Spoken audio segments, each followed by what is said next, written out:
Most people believe their biggest problem is something external.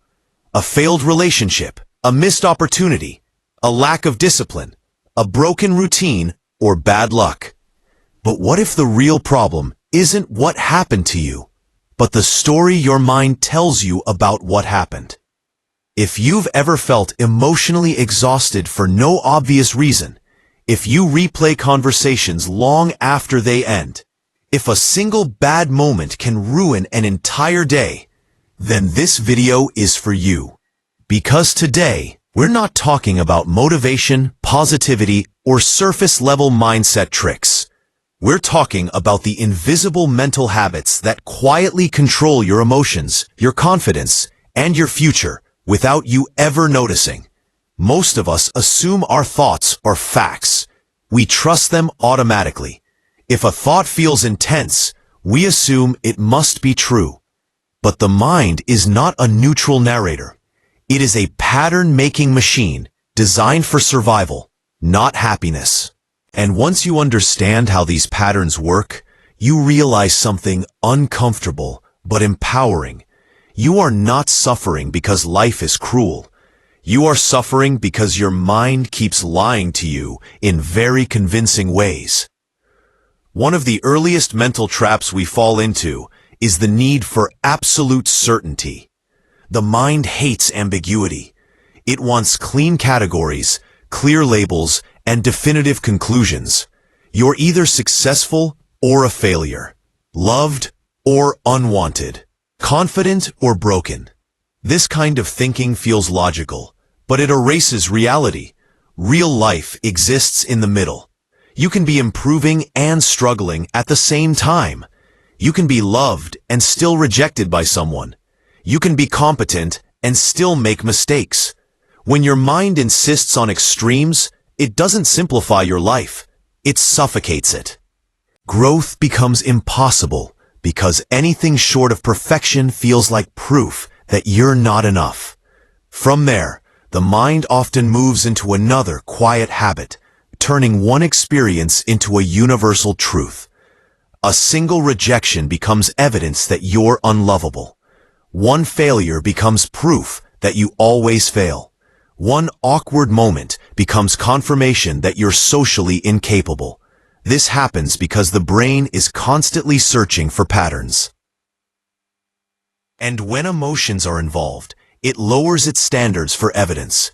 Painful experiences feel big, so the mind assumes they must mean something big. But one moment does not define a lifetime, and one person's response does not define your worth. When you let your mind generalize your pain, you shrink your future to match your worst memory. Another subtle trap appears when the mind assigns identities instead of descriptions. Instead of saying, "I did poorly on this," the mind says, "I am bad at this." Instead of saying, "This didn't work," it says, "I am a failure." Labels feel efficient, but they are dangerous. They freeze a temporary state into a permanent identity. Once you label yourself, every future experience is filtered through that label. Success feels like an accident. Failure feels inevitable. And slowly, you stop trying. Not because you can't improve, but because your mind has already decided who you are. At the same time, the mind has a strange habit of becoming blind to anything positive. Compliments fade instantly. Achievements feel ordinary. Progress is dismissed as luck or coincidence. But one criticism, one mistake, one negative comment can replay endlessly. This isn't because you're ungrateful. It's because the brain evolved to focus on threats, not rewards. The problem is that in modern life, this survival mechanism turns inward. You become your own constant threat. You scan yourself for flaws, weaknesses, and reasons to feel inadequate, while ignoring evidence that you are capable, improving, and resilient. This distorted focus leads to another powerful illusion, the belief that you know what others are thinking. You assume silence means rejection. You assume distance means dislike. You assume a neutral expression means judgment.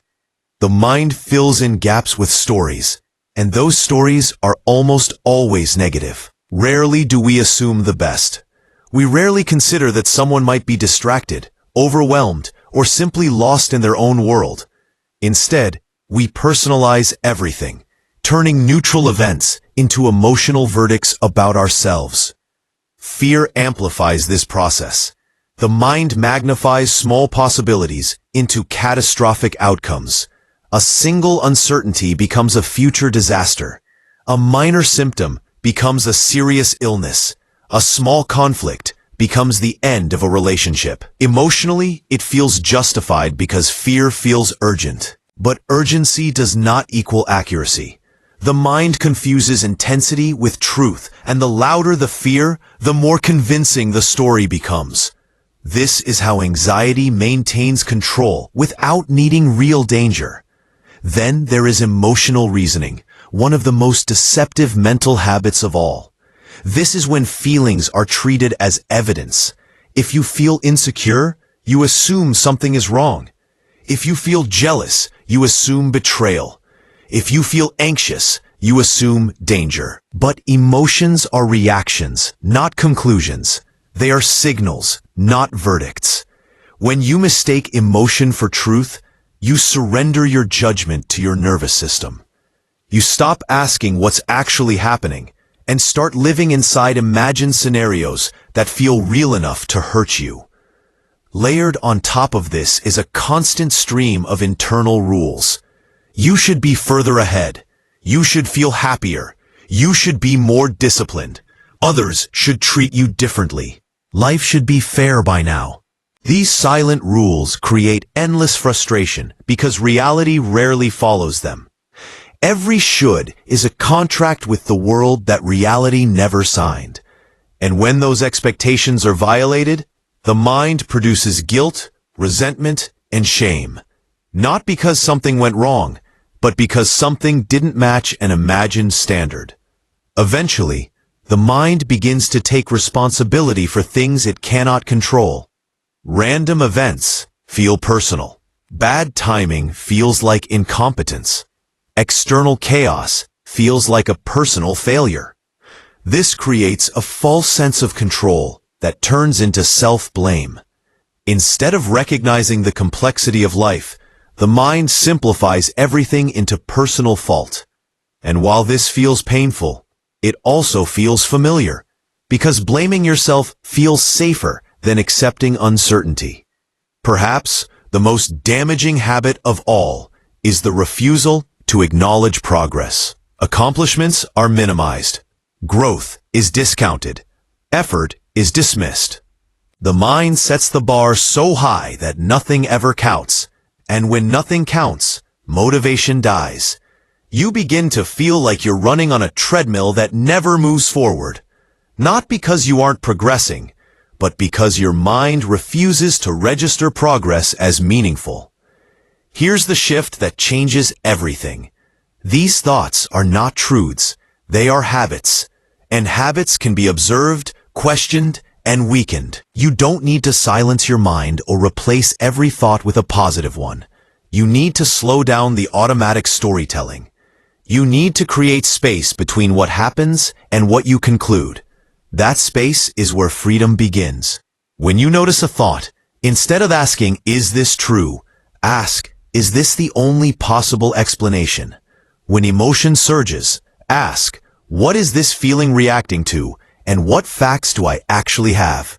When your mind labels you, remind yourself that behavior can change, even if identity feels fixed. When you discount progress, deliberately name it anyway, not to inflate your ego, but to correct a biased internal record. Mental health isn't about eliminating negative thoughts. It's about recognizing that not every thought deserves belief. The mind will always generate stories. Your power lies in choosing which ones you live by. If this video resonated, it's not because something is wrong with you. It's because you're becoming aware. And awareness is the beginning of real change.